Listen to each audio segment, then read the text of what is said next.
Yes, and welcome to Vasily's Garden. Folks, update on this planter bed. Now this is one we did with our workshop, and if it's not too late, when this goes to air, folks, get onto the workshop, book yourself a spot because you're going to learn so much. We're going to unveil the truth beneath our feet. There's so much going on out there that we need to learn. We need to learn, and they're not telling us, and that's what we're going to do. We're going to tell you all about it. You can only find out from our workshops.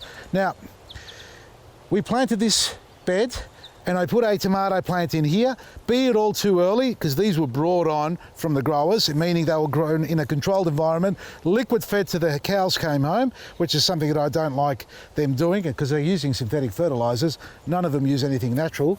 And this one here is a capsicum as well. Now, I think we've got 5 or 4 plant family groups in here. We've got the Asteraceae, which is the lettuce. We've got some onions, alliums, we've got some solanaceae as well. So that's 3. We need to get some flowers in here to make it 4.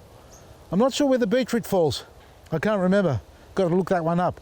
Nevertheless, back on the topic, soil temperature.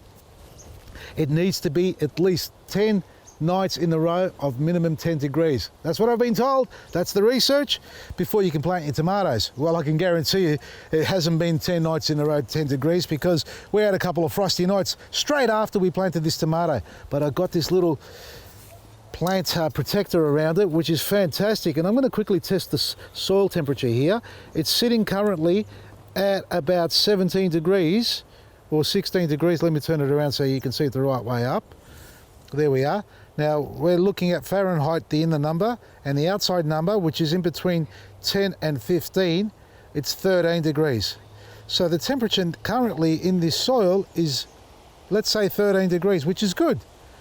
But I dare say at night time, when the temperature drops, it actually drops as well. So if you want to get your tomatoes in the ground, you've got to make sure the temperature's right. At least 10 degrees for 10 nights in a row before you go planting them. This is holding nice and steady at 13. Now to help it along like I've done here, we've put a blanket on it. This is our bean straw mulch that I've laid on top, which was also inoculated with our EcoButch. And it creates a blanket. It keeps it warm underneath, and it obviously keeps it damp as well. And it stops it from drying out too quickly. But remember, you always need to do an overhead watering to hydrate the mulch. It's vital that you hydrate the mulch as well. Don't let it dry out on top, because it will be moist underneath, but it will wick back up to hydrate itself and suck the moisture out of the ground, so it can work in reverse for you.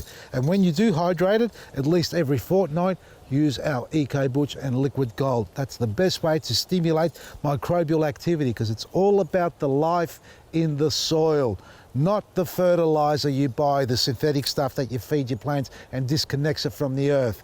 I'm going to sound like a broken record, so get used to it. So, making sure this is working. Well, with my body temperature, this should pass at least past 21 degrees, 22 degrees. And it has. Well, there you go. The thermometer works. So make sure you test your thermometer, stick it where it's nice and warm, and then pop it in the ground, and let's hope it stays warm in there as well. Get some Liquid Gold into your garden and EcoButch. Take advantage of our specials every day at low prices, or go to your local garden centre and support them. And our planting mix, it's gone crazy. It's a game changer for so many people in their gardens. Check out our stockist page on our website for your nearest location. Otherwise, visit our website, vasilysgarden.com. From me, Vasily, Maresi.